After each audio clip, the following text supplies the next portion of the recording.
and there's nobody else around, do you just sometimes pretend to be Sam and Dean? Or did you? Or when there was someone I'll tell you the truth if you tell me the truth. Did you bring something with you from the Netherlands and use it this morning?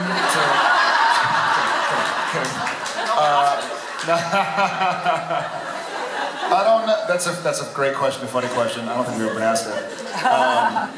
I think there's a part of Jared that's Sam. I think there's a part of Jared that's Dean. I think there's a part of Jensen that's Dean, and a part of Jensen that's Sam. Like, these guys were in our lives for 15 years. We lived with them, so I don't think we ever like go through scenes. Never when you're driving in a car, and it's just the two of you. And then you say, "Now get this." Yeah. We'll pull out our weapons and our machetes. Now get this. And then Jensen says, "Well, shut up, I'm listening." Every now and again, when he and I are together and no one's around, he will kind of take a moment and say, "You smell that?" And I'll be like, "It ain't sulfur."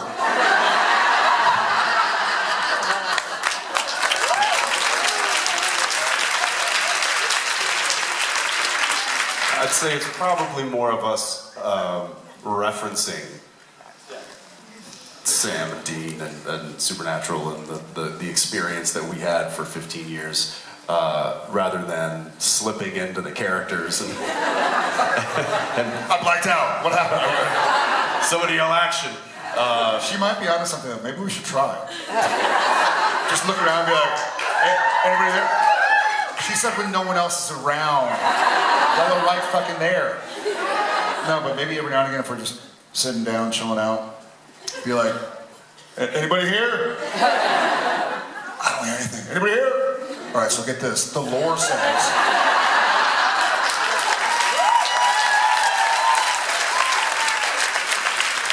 I'm not against it. We would also probably get arrested. We should, for Halloween, we should just go as Sam and Dean and like cruise in the Impala around town. It's probably the easiest outfit to find. So easy. Have a flannel shirt and some boots. So easy. And we look just like them. Like it's... Thank you. We look like they aged poorly. Just kidding. Thank you so much. Thank you. It's so funny. Hello, my name is Maria. I'm from Croatia. I am easily embarrassed and I blush really badly. And I was wondering when was the last time you blushed and why were you blushing? Did you hear the snowplow joke? So it's 13 minutes ago. Blush. I don't blush, I sweat. Like when I get anxious or embarrassed, I just start sweating. Okay. Again, probably today. I don't know. It's a good point. I don't know. I don't know. This might be weird to believe, but I'm really bad at public speaking. No. It's like this. I feel like I can do because it's more conversational, right? This is just I'm just talking with you guys.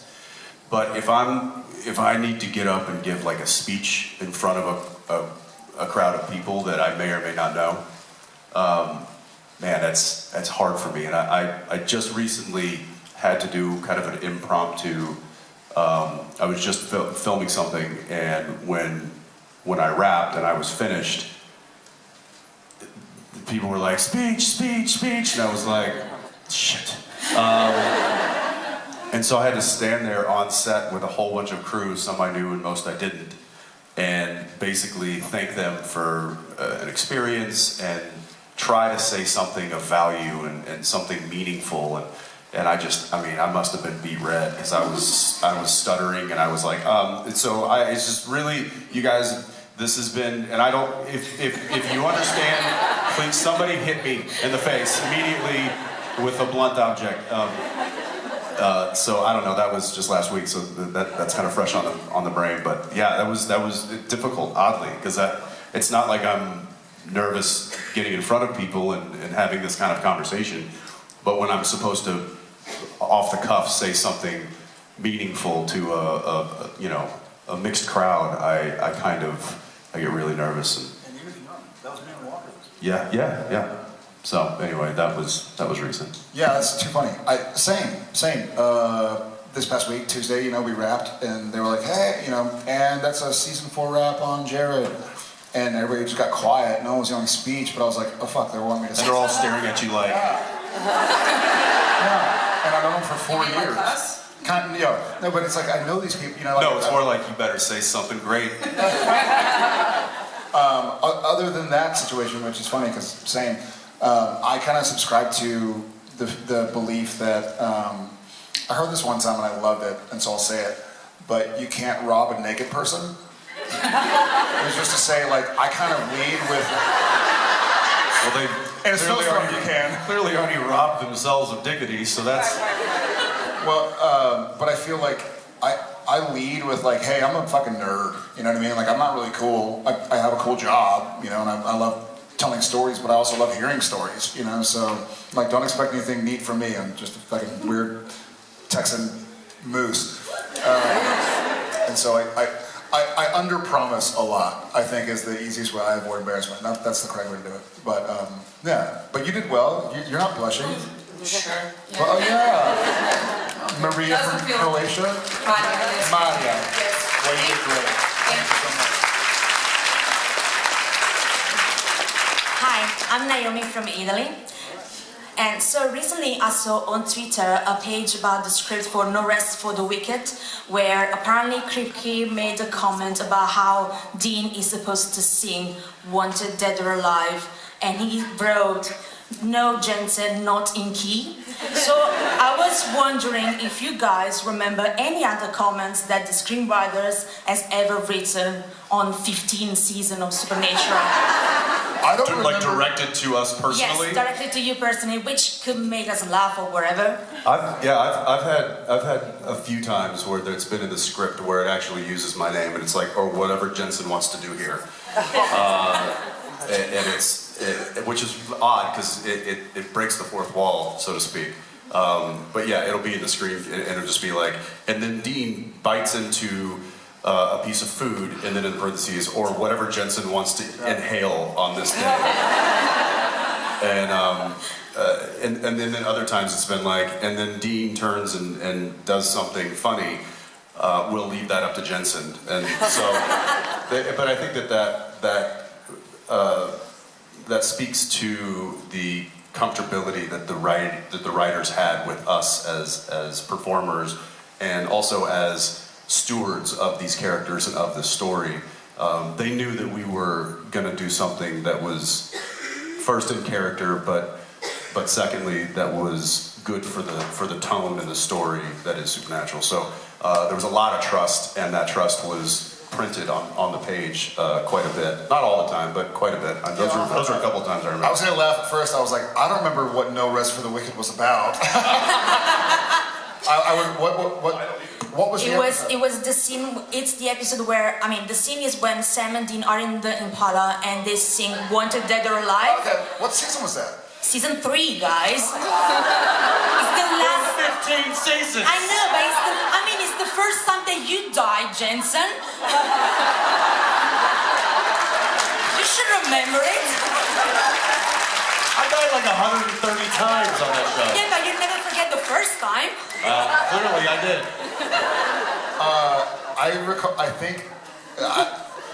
I believe it was the episode where Sam is soulless and he bought a prostitute and he's working out, and I think in the stage direction it was like Sam shirtless doing sit-ups, abs rippling or something, and I remember looking in the mirror and like, I don't know what the fuck they think Sam looks like. I don't know what Sam they're talking about. Yeah, basically. I was like, Sam Ewan? Yes, exactly.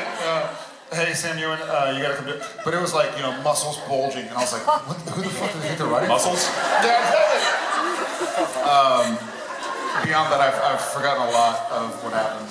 Yeah, thank you. Thank you so much. I'll watch No Rest for the Wicked, and how are you? Hi guys, I'm Connie from Austria. This is a weekend of many firsts for me. Sorry, what? This is a weekend of many firsts for me. So Oh. this is my first convention. the first time I see you guys, the first time I talk to you, obviously, and I'm a fan since season 3. My brother. Since No Rest for the Wicked? My brother introduced me to the series, and it was one of the greatest 15 years of my life. I want to know if you have a favorite one episode only actor on Supernatural who never returned. Wow, that's a great question. Thank you. One episode only. Do you mind telling us which actors were only on the episode? If I can tell you, We got some time. if I can tell you 3 favorites, I have the first, which is almost a favorite, Ellen Gear, who flirted with Sam in season 3, Red Sky. What the fuck is going on in season 3 here? The elder lady who was flirting with Sam. When we were dancing? Yes, and she was always touching Sam's arm. She was, I think about 60 years old at that time. She had long gray hair. She was beautiful. She was a real Is this when he lady. dressed up like James Dean? James Dean. Yes, He's one. Yes. yes, James Bond, She was yeah. great. Yeah, she was great. And Yeah. she was real. I love how she flirted with Sam and how uncomfortable he was, and the joy Thanks. that he had at that time. And of course, Sully. I think Sully. I was going to say Sully. I was going to say Nate. Yeah. And the third one is, I don't know why, but Mary Keller, who played the Leviathan, the real estate lady. She was so funny with the coffee and everything. I don't know, it was just hilarious. So these are my 3 favorite one-time only actors. Yeah. Maybe you have one. I remember the 3 of them. They were all great. In my head, I was thinking Sully. And I deeply wanted him to come back. It was amazing. And I've seen some great cosplay of people showing up as Sully with the suspenders and whatnot. That was a storyline I really dug, even though it was 1 episode. I mean, this sounds like lip service, or like something you're supposed to say, but we had so many great actors and actresses that came and did an episode. I'll say this also, 2 people from the same episode, one who I already knew, one who I never even met, were Todd Stashwick and the pizza guy from Monster Movie. Stashwick's amazing. He got to work with him a lot. I had done a pilot with him years prior. And we were watching, I feel like in my trailer or your trailer, and when I call him the pizza guy. I never met him, so I don't know his name. He's a great actor. But he was so much better than he needed to be. Like, is there garlic on it? Did you order garlic? He and I looked at each other like, this guy's really good. Like, this is like he brought something that wasn't even really on the page. But those 2 pop up just because I recently watched the shows in that episode. Yeah, somebody, anybody? It's hard because a lot of the fond memories I have of guest stars were because they were so good. They usually brought them back. They found a way to like Charlie was supposed to be a one-off. Mark Shepard was supposed to be a one-off. I wish he had been. Well, there were so many good, like Jared said, so many wonderful, talented people that came through the door that when they clicked, especially with us, they would usually try to find a way to bring them back. So luckily we were on a show that you could bring people back no matter what happened. I'm trying to think of like people that I was in awe of when I was sitting there. There's so many. There's faces. Sometimes there's not names, but I can see a lot. One in particular was just because I'm a massive fan of his. Was Gary Cole. He was in Hollywood Babylon, and he's just a fantastic actor. And to be able to sit and watch him work was, especially like being a young actor at that time, I was just like, oh. Because that's largely what he and I, how we learned to do what we do, is we would just sit and watch the people do it better than us and be like, just take notes. You did a good job. Well, thank you. Thank you, guys. Thank you. Welcome to Nashville. I'm also, speaking of, one episode, I'm glad we killed Tiny. But we kept him around. He sacrificed. That's right, that was one episode too. Yeah. Yeah, but we figured out a way to keep him around anyway, so that's... We tricked him. And now we can't get rid of him. Hi, how are you? There you go. Like underwear. How are you? Hi, my name is Anke, I'm from Germany, and I want to know what was your most favorite unscripted scene or your least favorite scripted scene? Or moment? Oh, wow. Yeah. Great question. I'm thinking about a moment where,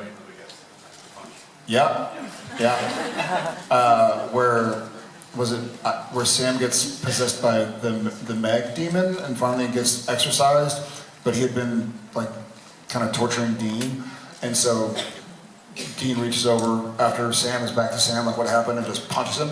I was like, dude, Jesus. That wasn't scripted. There's so much that wasn't necessarily scripted, you know?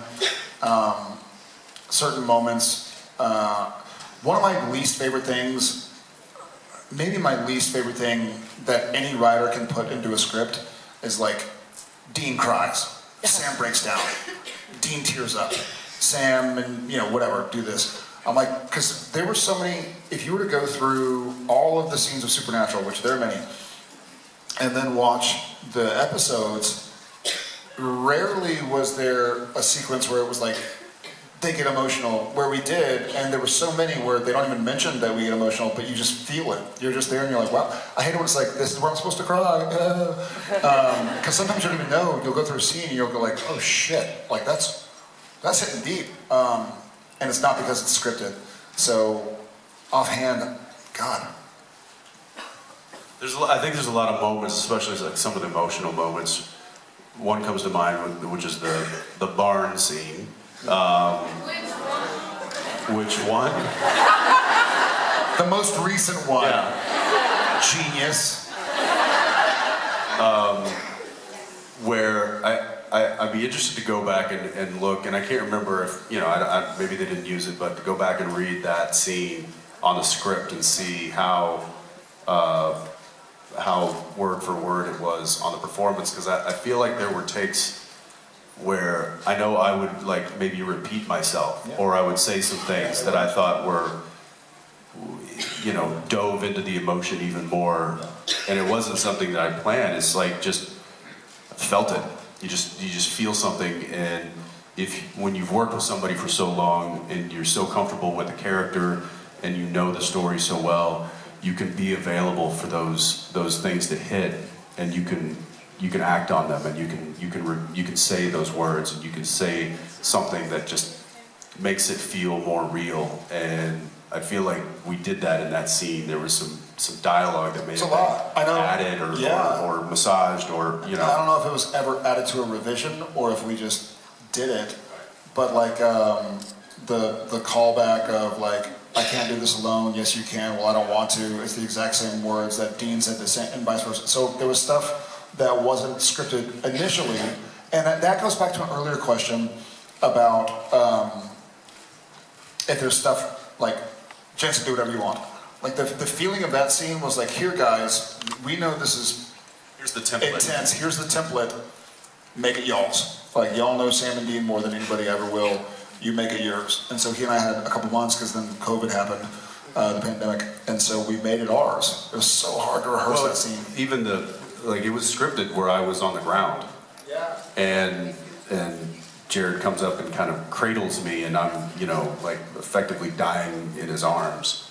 And Which would have been so long to try and carry your ass. and I felt really strongly, and I've told this story before, but I went to Bob Singer, who directed that episode. I went to him a couple days prior, just thinking about that scene, because it was a monster, and it was looming. And it didn't feel right to die laying down. And I said, hey, is there any way, because they were still building the set, I was like, is there any way, can we figure out a way for me to die on my feet? And Bob was like, how the hell are you gonna do that?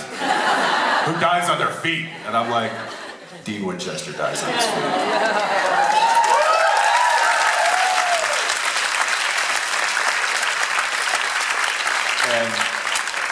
And he made it work brilliantly because I think he came up with the idea that the impalement was so severe that if you removed it, and then we had to add that dialogue in, so it made me stay there on my feet, and I think it was just such a much more powerful visual to see these two brothers face to face in that moment, and so you know.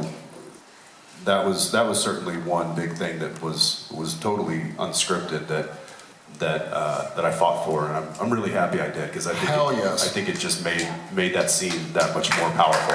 It's also